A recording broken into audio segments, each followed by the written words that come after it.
Hello friends, this is Team SuperSimplified and today we are going to discuss Economic Survey 2016, Volume 1, Chapter 5, and the title of the chapter is Mother and Child.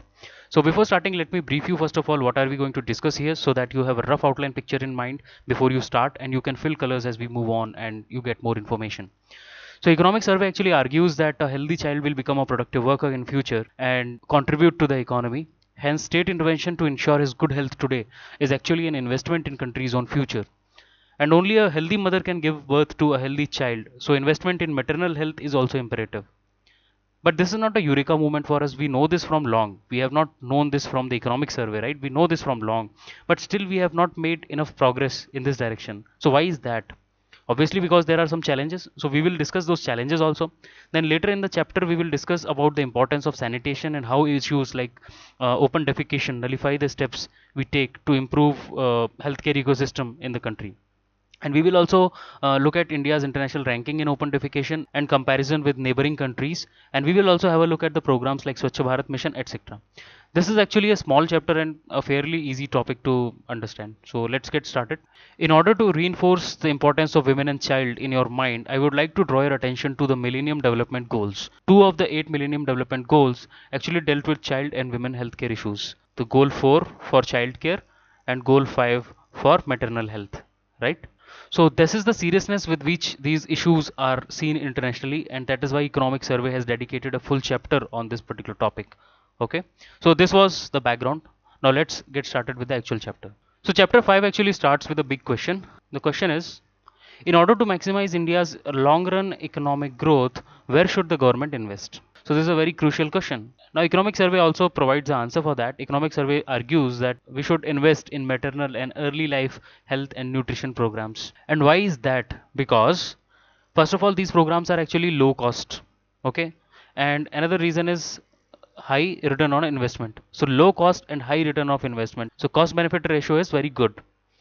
And in utero and early life conditions affect the adulthood later.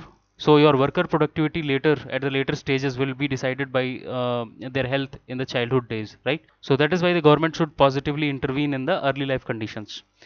And the success of subsequent interventions like schooling and training are also influenced by early life development. If the child is not healthy, then he may not be regular to the school and he may not be able to grasp that much from the trainings, right? And in order to take the full advantage of the demographic dividend, a healthy population is required, correct? So the bottom line is that it is actually an investment in our own future. So by doing this, we are investing in tomorrow's India today.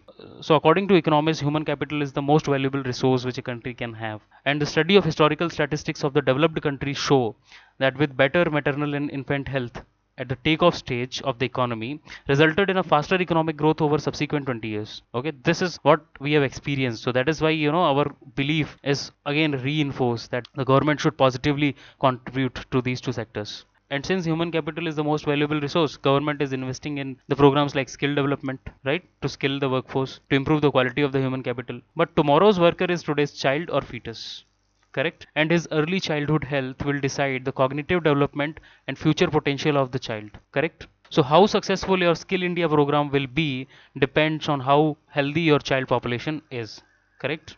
So a healthy mother delivers a healthy baby and a healthy child learns better and stays longer in the school, right? Hence we should focus on mother and child. So in the first part actually economic survey is justifying why should we invest in these two particular sectors, right? So this is a diagram which shows the stages in the accumulation of human capital or demographic dividend. So if you see here, mother's health will decide the early life conditions of the child, right? A healthy mother can only give birth to a healthy child, and the early life conditions of the child will decide the human capital which gets accrued to the country, and the human capital will decide the future economic growth, right? So all these things are correlated.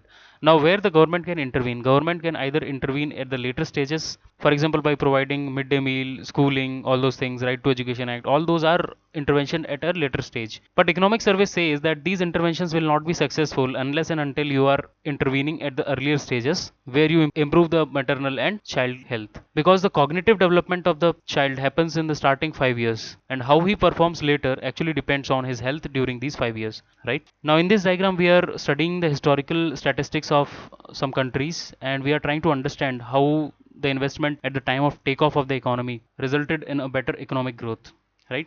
So if you see here, x-axis has average GDP growth over 20 years, percentage of GDP growth, and the y-axis has the infant mortality rate at the time of takeoff of the economy. So if you see here, countries like China, Singapore, Korea, which have a very high GDP growth rate, had actually very low infant mortality rate during the takeoff, right?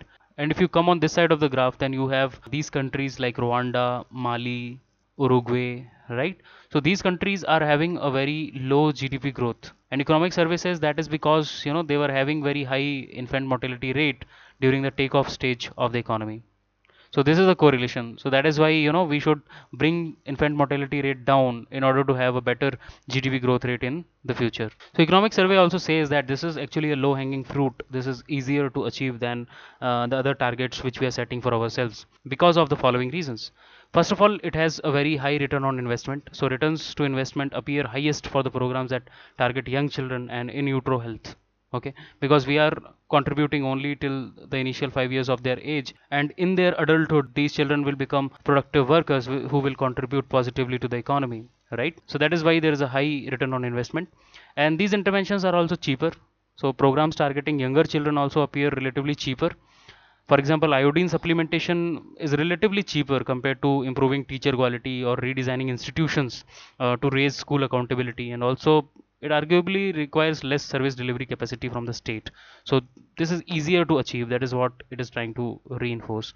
And because of that, this is actually a real opportunity for capacity constrained governments, right? And we have an advantage both on cost and benefit side. So if we do a cost benefit analysis, we have an advantage on both the sides. Cost is low and benefit is high. That is lifelong. And when is the right time to invest in this direction?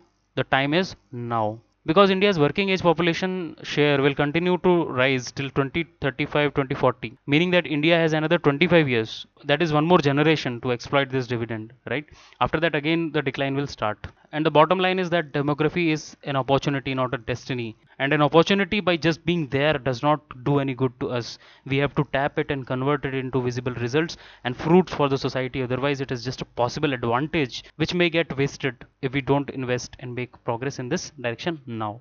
So now this is very clear that okay, we have to invest in these sectors, but let's study what is the present status of child health first. Okay, so high infant mortality rate is seen in India, 49 per thousand live births, and Millennium Development Goal target was 29, which we could not achieve, and the deadline is already over. The time frame of 2000 to 2015 was given, and 89 million children from 0 to 3 years of age are malnourished. 35.6 million children are underweight. These are the figures according to census 2011. Okay. Stunting and wasting is also a major problem which is seen in India. There have been improvement over time, but they are not sufficient, and there is a wide gap between rural and urban indicators. And these indication of poor early life health have later life human capital consequences that we understand now, right? Achha, one more side note. Actually, these terms are very similar: stunting, wasting, and underweight. So, what is the difference in them? See, stunting means a child has a low height for his age. Okay, so if according to 6 years of age his height should be maybe x meters, then he is having x minus delta x. Okay, so this is stunting. What is underweight? Underweight means for that particular age his weight is less than what is the average weight. And what is wasting? Wasting means for that particular height he has a weight which is less than the average. Okay, so these are the three terms which are very similar, and don't get confused. So this is a clarification. So this was just a side note. Now let's go to the next slide. So in this graph we are actually comparing height for age in urban and rural setting. Okay, so the left side graph gives you a picture for urban India and the right side graph for rural India. The dotted blue line shows the figures from 2005 and the red line shows the figures from 2013-14.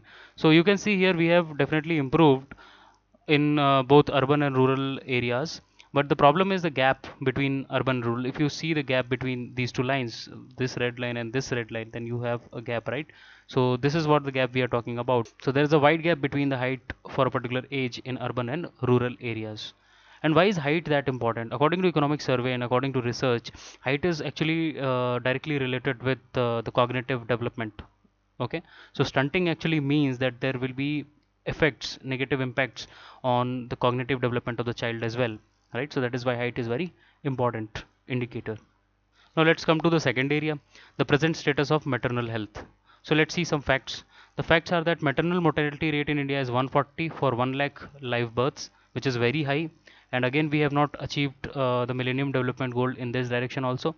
And 42% of women are underweight at the beginning of pregnancy. This is a very serious problem. And 50% of pregnant ladies are anemic. And this is also a fact from economic survey. Economic survey says that the women in India gain only 7 kgs during pregnancy, which is far below the WHO average of 12.5 to 18 kgs. So because of all these problems, the mother will not give birth to a healthy child, and that will impact the child health at the later stages. And what are the reasons behind that? Why maternal health is not in a good state? And these are some of the reasons. There are some technical reasons, there are some sociological reasons, and all those, right?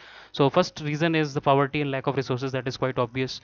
And then the social norms are also responsible for this, because women in rural areas especially are not the breadwinner of the family. They do not earn, so they have a very low status and very low priority in resource allocation, and lower status for younger daughter-in-laws in the family. So they are telling that the elder daughter-in-law will have healthier children. And lack of institutional healthcare and awareness is also very important. So government has to actually work on all these fronts. Now let's come to the solution part of it. How can we improve maternal health? So National Food Security Act. So National Food Security Act 2013 has tried to do it. So there is a provision of universal cash entitlement of 6,000 rupees during pregnancy, and that is expected to be converted into healthier food and rest by the family. What they actually do with this money is not in government's control, and that is where we are lagging sometimes. Government is transferring all this cash, but that is not getting converted into what it should. And this cash transfer will happen in bulk so that they can utilize the amount better and to avoid delays and administrative costs.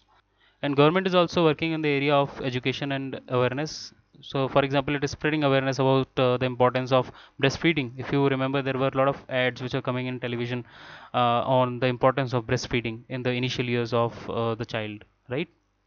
Then sanitation is also important. A lot of awareness is required in that direction. Because of unsanitary conditions in rural areas, diarrhea is a frequent menace.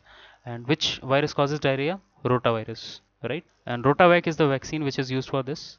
And care should be taken during pregnancy. So all these awareness programs are happening, and institutional delivery is to be promoted. So these are the areas where government is actively working. Now let's come to the problem of open defecation. So what is the challenge in front of us? So what percentage of population in India defecates in open? So this is 61% in 2015, and these figures are according to WHO and UNICEF joint monitoring program. Okay, and open defecation is linked with stunting. This is found in research.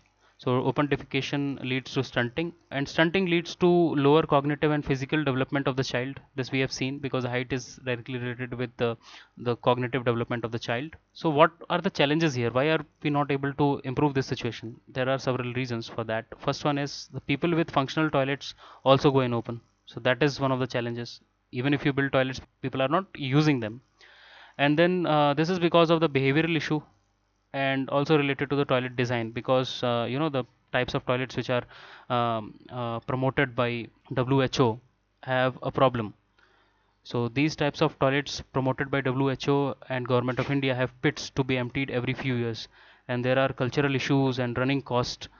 And government is funding these toilets under Swachh Bharat scheme, but the problem is that people are not using them, right? Then what is the solution? The solution is the Swachh Bharat mission, which was started in 2015. So 80 lakh toilets have been built in 2015 alone, and this is also a part of UN's Sustainable Development Goals to end open defecation worldwide by 2030. So we should invest more and focus more on these programs in order to improve our situation in this particular direction. And actually the government has recognized now the importance of influencing social norms in a wide variety of sectors. For example, it is persuading rich to give up subsidies they do not need. It is reducing social prejudices against girls. It is educating people about health externalities of defecating in open. It is encouraging citizens to keep public places clean, because government by itself cannot do everything. So these goals cannot be achieved unless and until we have citizen participation. And we have seen, even for doing better in maternal health, there are some social norms which are to be changed. In order to do better in the open defecation indicator, we have to take the help of citizen participation. We have to spread more awareness, and people come forward, and when they understand the importance of these things, that is when the picture is going to change. So government has already recognized the importance of influencing social norms, and it is doing good in this direction. and we have seen a good positive result in give it up subsidies in LPG sector, right? And that kind of persuasion is required from the side of the government, and definitely the citizens will respond positively if it makes sense to them, right? Now in this table actually we are comparing India with other South Asian countries in terms of open defecation. So India has 61.3% of population going in open. Then Sri Lanka has 0% and Bangladesh has 1.8%. So these are the conditions prevailing in our neighborhood, right? So Bangladesh has done fairly well in this area, right? So this shows that there is a lot of scope of improvement, and there's a long way to go, and we can definitely achieve this. The only thing is the matter of time when we do this. Now let's quickly recap the important points. So in this chapter we basically dealt with the importance of health and well-being of women and children. The chapter started with the importance of human capital and demographic dividend, and why tapping them requires investment in the programs which address the health concerns of the children and women, children during the first 5 years of their age, and women especially during their pregnancy.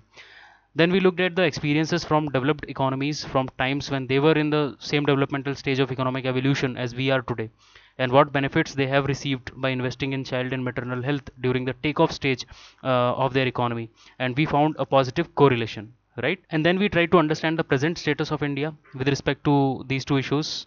And the final conclusion is that a lot needs to be done, and that better be done now if we wish to reap the benefits of demographic dividend in future, right?